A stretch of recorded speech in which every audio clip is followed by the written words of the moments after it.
15 марттын маанилүү жаңылыктар менен тааныштырабыз. Саламатсыздарбы? Жогорку кеңештин 14-марттагы жыйынында депутат Жусупбек Коргонбай уулу саламаттык сактоо министри Алымкадыр Бейшеналиевди уюшкан кылмыштуу топторго түздөн-түз байланышы бар деп айыптады. Саламаттык сактоо министринин кара хирург деген каймана аты бар экен. Убагында Рыспек Акматбаевди ок тийген же бычак жеген уюшкан кылмыштуу топтун балдарын үйүнө жашыруун алып барып операция кылып жүргөн. Азыр уюшкан кылмыштуу топтор менен күрөшүп жатпайбызбы? Мен УКМКнын башчысы менен башкы прокурорго да кулак кагыш кылып коеюн. Мунун уюшкан кылмыштуу топторго түздөн-түз байланышы бар. Канчалаган балдарды бекитип операция кылып жүргөн киши Кыргызстандын саламаттык сактоо министри болуп отурат. Бул уят, деди депутат. Алымкадыр Бейшеналиев ага жооп берип, жардамга муктаж бардык кишиге операция жасаганын билдирди. Мен карамынбы же акмынбы, башкысы хирургмун. Мага кайрылгандардын баарын операция кылам. 2000-жылдары мен номер 47 колониянын ооруканасында консультант болуп иштегем. Ошол убакта операцияга муктаж адамдардын баарына жасап тургам. Аларда Кыргызстандын жарандары да. Хирургдар абакта ооруп калгандарга азыр да операция жасап келишет. Анда алардын баарын тең кара хирург деп атайбызбы? Деп суроо салды министр.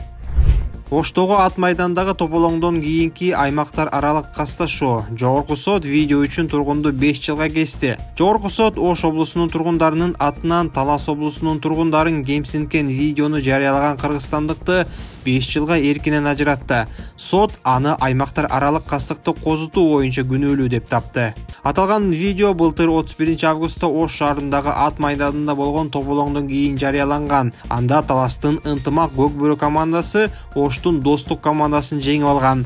Оюн аяктарында жыйынтыкка нааразы болгон көрүүчүлөр калысты ур токмокко алып, анда жалпы 6 киши жабыркап, укук коргоо органдарынын бир кызматкери ооруканага жеткирилген. УКМК Равшан Жээнбековдун 4 гектар жер тилкесин мамлекетке кайтарды.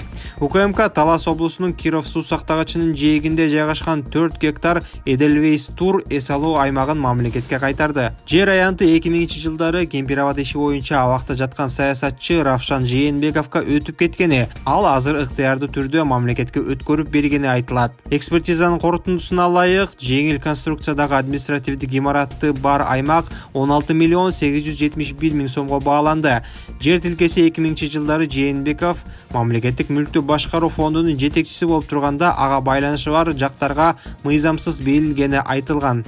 Жер тилкеси 2000-жылдары Жээнбеков мамлекеттик мүлктү башкаруу фондунун жетекчиси болуп турганда ага байланышы бар жактарга мыйзамсыз берилгени аныкталган, дешти атайын кызматтан. Равшан Жээнбеков 2022-жылдын октябрында Кемпирабад суу сактагычынын жерин Өзбекстанга берүүгө каршы чыккан 30га чукул активист саясатчы менен бирге кармалган.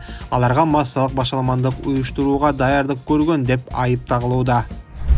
Бурдагы эл өкүлү Жаныбек Бакчиев эч жака чыкпоо тилкаты менен камактан бошотулду. Мындай чечимди 14-мартта Бишкек шаарынын 1-май райондук соту чыгарды. 2023-жылы октябрдын аягында кармалган мурдагы депутатка баңгизат каражаттарын, психотроптук заттарды жана алардын аналогдорун сатып өткөрүү максатында мыйзамсыз даярдоо беренеси боюнча айып тагылган. Кыргызстандыктар сим-карталарын каттатууга милдеттүү болот. 26-марттан тарта бардык байланыш операторлору үчүн абоненттерди каттоо боюнча жаңы эрежелер күчүнө кирет. Колдонуучулар сим-картаны сатып алууда аны паспорту менен каттатууга милдеттендирилет. Сим-картаны мобилдик операторлордун кеңсесине барып же мобилдик тиркемеден каттатса болот. Быйылкы жылдын 1-апрелинен тартып сатып алынган жана катталбаган сим-карталар иштебейт. Бийликтегилер мындай чара жеке маалыматтардын сактыгы жана коопсуздугу үчүн зарыл экенин айтышууда. Жалал Абад жашы жете электерге диний сабак берген жашыруун медресенин ишмердүүлүгүнө бөгөт коюлду. Бул тууралуу 15-мартта УКМКдан билдиришти. Маалыматка ылайык, диний билими жок 26 жаштагы тургун өзү жашаган жерде диний сабактарды уюштуруп, 6 жаштан 9 жашка чейинки 12 балага сабактарды өтүп жүргөн. Ошондой эле сабак өтүлгөн жай санитардык эпидемиологиялык талаптарга жооп бербейт. Колдонулган адабияттар Кыргызстан мусулмандар диний башкармасы тарабынан текшерүүдөн өтпөгөндүгү, айрым балдар узак убакыт бою орто мектепте окушкан эместиги аныкталды, деп айтылат билдирүүдө. Мыйзамсыз окуу жайды уюштурган тургунга карата дин тутуу эркиндиги жана диний уюмдар жөнүндө мыйзамдарды бузуу беренесинин негизинде 7500 айып пул салынды. Учурда балдардын ата-энелери менен профилактикалык сүйлөшүүлөр жана балдардын мектептеги окуусун калыбына келтирүү боюнча иштер жүргүзүлүүдө. Туманбаев Бишкекке курулат делген жаңы стадиондун үлгүсүн жарыялады. Президенттин иш башкармалыгынын жетекчиси Каныбек Туманбаев Бишкекте курулат делген 45 000 көрүүчүгө ылайыкталган жаңы стадиондун үлгүсүн жарыялады. Ал долбоор чет элдик компаниялар менен биргеликте жасалганын айтып, курулушту УКМК төрагасы, Футбол Федерациясынын президенти Камчыбек Ташиев көзөмөлдөйт деп кошумчалады. Архитектуралык дизайны улуттук наркыбызга ылайыкталып, боз үйдүн элесин берет. Стадионду заман талабына ылайык дүкөндөр, эс алуучу жана унаа токтотуу жайлары сыяктуу бардык шарттары каралды. Буюрса, алдыңкы күндөрү курулуш ишин баштайбыз, деди Туманбаев. Буга чейин министрлер кабинети стадиондун курулушуна Борбор калаадан алыс эмес Орок айылынан 20 гектар жер бөлгөн. Бирок курулуш иштери так качан башталат азырынча белгисиз.